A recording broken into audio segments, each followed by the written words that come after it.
Welcome to this presentation on coronavirus disease 2019, more specifically known as COVID-19, brought to you by Safety Matters Incorporated. This course was developed based on information provided by the World Health Organization and the Centers for Disease Control and Prevention. This is a rapidly evolving pandemic due to a global outbreak of this virus. Due to how quickly additional information is currently being provided, it is also recommended that you stay connected with your state and county health departments in order to continue to be well informed so you can follow the recommended guidelines for your community. Many of us are anxious about this pandemic and the unknown surrounding this virus. By educating ourselves and following some basic guidelines, we can help to overcome this health emergency. The purpose of this training is simply to educate you on COVID-19. This begins with understanding what causes the disease. In addition, we will discuss the symptoms to watch for, what to do if someone becomes ill, treatment methods, how the virus spreads, how to protect yourself and others through good hygiene practices, cleaning and disinfecting, personal protective equipment, as well as other methods of avoiding close contact with others. The complete clinical picture with regard to COVID-19 is not fully known at this time. Reported illnesses have ranged from no reported symptoms to severe, including in small percentages of illness resulting in death. Information so far suggests that most COVID-19 illness is mild. A report out of China suggests serious illness occurs in 16% of cases. Older people and people of all ages with severe chronic medical conditions seem to be at higher risk of developing serious COVID-19 illness, such as pneumonia, severe acute respiratory syndrome, or kidney failure. Using some of the information in this presentation will assist you in avoiding this illness by protecting yourself and others. The Centers for Disease Control and Prevention, also known as the CDC, has been responding to a global outbreak of a new respiratory disease known as COVID-19 that was first detected in China and is now in the United States. This outbreak has become a pandemic. Pandemics occur when a new virus emerges to infect people and can spread between people sustainably. Because there is little to no pre-existing immunity against the new virus, it has spread worldwide. The virus that causes COVID-19 is called Severe Acute Respiratory Syndrome Coronavirus 2, also referred to as SARS-CoV-2. Coronaviruses are a large family of viruses that are common in people and many different species of animals, including bats, camels, cats, and cattle. Rarely do animals infected with a coronavirus infect human beings and then spread between human to human like this new virus has. COVID-19 originated in bats. The World Health Organization, also referred to as WHO, publicly characterized COVID-19 as a pandemic on March 11, 2020. COVID-19 was declared a national emergency in the United States on March 13, 2020. Since this is currently a rapidly developing situation in the United States, measures are being put into place in order to slow the spread of COVID-19. If the spread of the disease can be slowed down, it can have a positive impact on decreasing the quantity and severity of illness in our communities. Let's look at the symptoms of COVID-19. Based on guidelines provided by the CDC, symptoms can range from mild to severe illness and even death in some cases. The following mild symptoms may appear 2 to 14 days after exposure: fever, cough, shortness of breath. As we learn more about COVID-19, additional mild symptoms have been identified, such as chills, repeated shaking with chills, muscle pain, headache, sore throat, nausea, vomiting, diarrhea, and new loss of taste or smell. If you have any of these mild symptoms, contact your healthcare professional for guidance. Now let's review the symptoms of serious emergency warning signs. These can include trouble breathing, persistent pain or pressure in the chest, new confusion or inability to arouse, bluish lips or face. If you develop any of these emergency warning signs, get medical attention immediately by contacting your local emergency services or dialing 911 if it is available in your community. Emergency personnel that you contact are trained to assess the situation and will give you instructions on what steps to take in order to handle this medical emergency safely without putting an emergency responder or your healthcare provider at risk. This list is not all-inclusive. Please consult your local healthcare professional for any other symptoms that are severe or concerning. Currently, there are no drugs recommended or licensed by the U.S. Food and Drug Administration specifically for treating COVID-19. The medical community is currently working overtime to develop effective treatments, and many drugs are in trial stages. The majority of individuals that become infected are not sick enough to be hospitalized and can recover at home. Home care could include over-the-counter fever reducers, the use of an ice pack, cough drops, throat spray, etc., to help relieve mild symptoms, depending on your healthcare provider's guidance.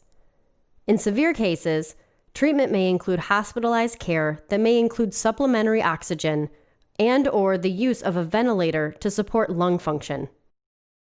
If an individual becomes ill with symptoms similar to COVID-19, it is important that you separate the individual from others. You should immediately reach out to your healthcare professional or call your local hospital for further instructions. Do not go directly to the hospital or your healthcare professional's office. There are a variety of instructions that you could be told to follow based on the assessment that your healthcare professional will perform. You may be asked to wait in your car prior to entering the healthcare provider's office. This will help the healthcare professional protect themselves and other patients. You may be instructed to go directly to the hospital or to a testing facility. You may also be asked to self-quarantine at your home or home isolation and separate from others for a designated period of time. During that period of time, you should stay home unless your healthcare professional gives you instructions to travel for medical care. Avoid public transportation, ride-sharing, or taxis. This list is not all-inclusive and rapidly evolving. Your local healthcare professional and health department will be your best resources with the latest information to follow. If someone does test positive for COVID-19, an investigation will be conducted to determine if there are additional people in the community that may have come into contact with that individual.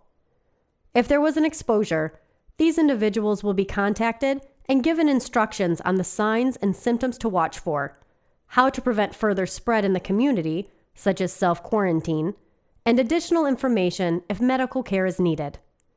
Instructions will be determined on a case-by-case basis. Obviously, the best way to prevent illness is to avoid being exposed to this virus. Let's start by reviewing the basics of how a virus like this is spread. The virus is thought to spread mainly from person to person. It can spread between people who are in close contact with one another. Studies are showing that keeping a physical distance of 6 feet will assist in avoiding contact. It can also spread through respiratory droplets produced when an infected person coughs or sneezes. These droplets can land in the mouth or nose of people who are nearby or possibly be inhaled into the lungs. Generally, coronaviruses survive for shorter periods at higher temperatures and higher humidity than in cooler or drier environments. Studies are still being conducted to determine how long the virus can survive on surfaces and under what types of conditions. The surface material, temperature, and humidity of the environment are factors that can impact the survival rate. There is much more to learn about the transmissibility, severity, and other features associated with COVID-19, and investigations are ongoing. The current best practice is to disinfect frequently touched surfaces properly, which we will discuss in more detail later in this course. It may be possible to spread the disease by touching a surface or object that has the virus on it and then touching their own mouth, nose, or eyes. But this is not thought to be the main way the virus spreads.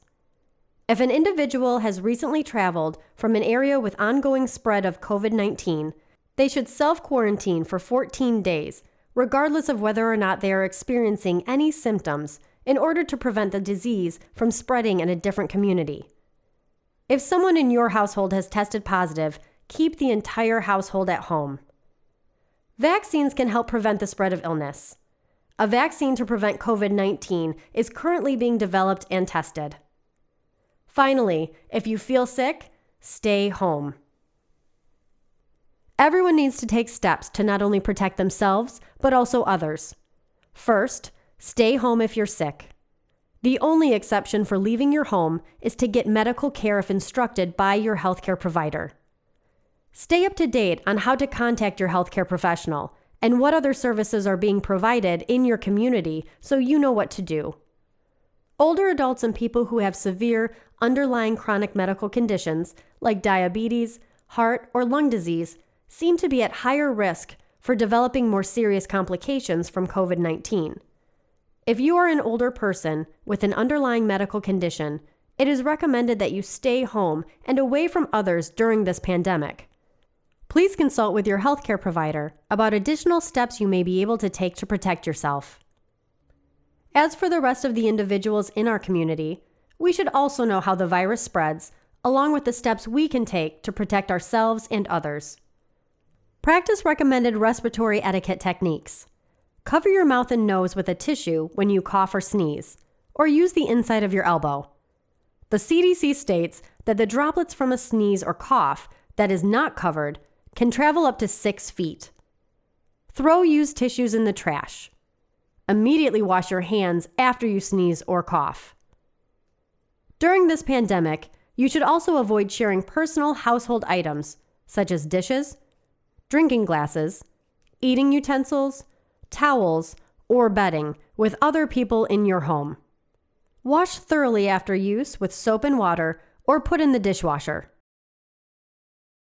Practice good hygiene and wash your hands frequently, especially after you have been in a public place or after blowing your nose, coughing, or sneezing.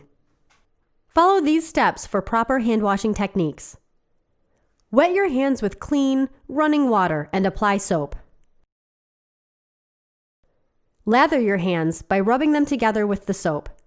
Lather the back of your hands, between your fingers, and under your nails.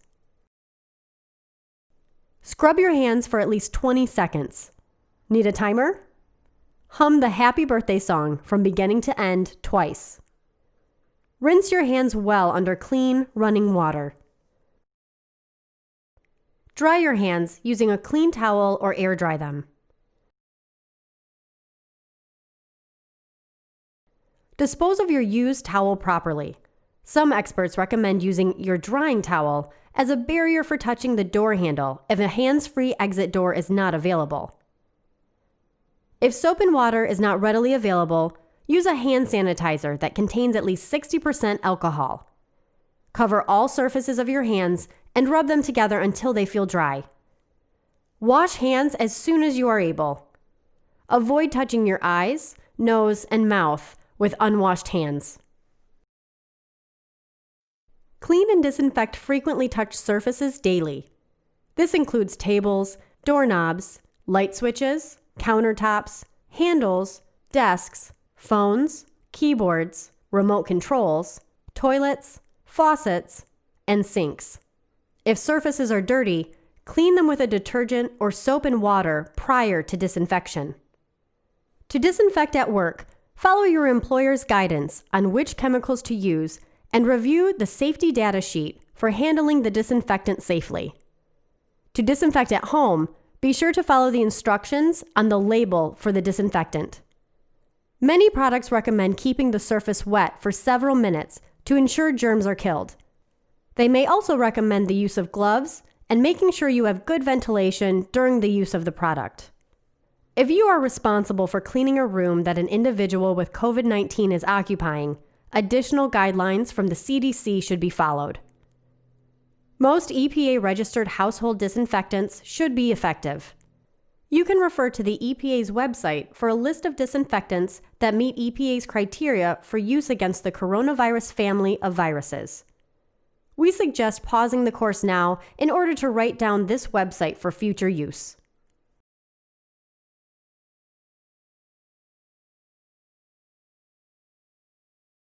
Put distance between yourself and other people if COVID-19 is spreading in your community. This is called social distancing. The CDC recommends maintaining a social distance of 6 feet during this pandemic. Please refer to the current recommendations for your community. This is especially important for people who are at higher risk of getting very ill. Some communities may have additional guidelines, such as avoiding social gatherings in groups of more than 10 people. School closures, placing limitations on restaurants by enforcing the use of drive-through services or delivery options, avoiding discretionary travel, or not allowing visitors in nursing homes, retirement, or long-term care facilities unless to provide critical assistance. If you work in a critical infrastructure industry, such as healthcare services, pharmaceuticals, or food supply, you have a special responsibility to maintain your normal work schedule. Your employer will provide additional training that meets CDC guidelines to protect your health at work during close contact situations. If your work requires you to come into contact with individuals infected or potentially infected with COVID-19, your employer will conduct a risk assessment to determine what PPE should be worn. PPE may include N95 respirators, NIOSH-approved filtering facepiece respirators, NIOSH-approved particulate filtering air purifying respirators, goggles, surgical masks, gloves, and a gown. It is important that you are able to put on and take off your PPE without touching contaminated surfaces in order to prevent self-contamination. PPE must be properly maintained and disposed of in a regulated waste container at your facility. The United States has experienced community spread of COVID-19. Community spread means some people have been infected, and it is not known how or where they became exposed. During times of community spread, investigations and testing are being conducted to determine the source of the spread. If you think that you have been exposed to someone that has been diagnosed with COVID-19, but you are not exhibiting any symptoms, you should wear a cloth face covering and follow the recommendations by your local health department and healthcare professional. Cloth face coverings are not considered personal protective equipment and should not be confused with surgical masks or N95 respirators that we discussed earlier in this presentation. Cloth face coverings are used primarily to prevent the wearer from infecting individuals around them. If you are experiencing the symptoms that were shared earlier in this presentation that are common for COVID-19, or if you are experiencing any additional symptoms that your local health department has recommended to watch for, you should contact your healthcare professional immediately. They will perform a medical assessment and determine what steps should be taken next. You may be asked to self-quarantine for a period of 14 days. Recent studies have shown that the incubation period for COVID-19 is 2 to 14 days. Additional steps may be taken based on the assessment that is performed. We all play a role in keeping ourselves, family, coworkers, and our community healthy during a pandemic. Even if you are young or otherwise healthy, you are at risk and your activities can increase the risk for others. It is critical that you do your part to slow the spread of COVID-19 in order to reduce the impact. Remember that you should receive additional guidance for specific information for how to manage risk in your workplace based on what is happening in your community. It is also important to stay connected with local resources, such as the state and county health department, for up-to-date information. We are all in this together. And by practicing some basic guidelines, we will get through this together too. Be well and be safe.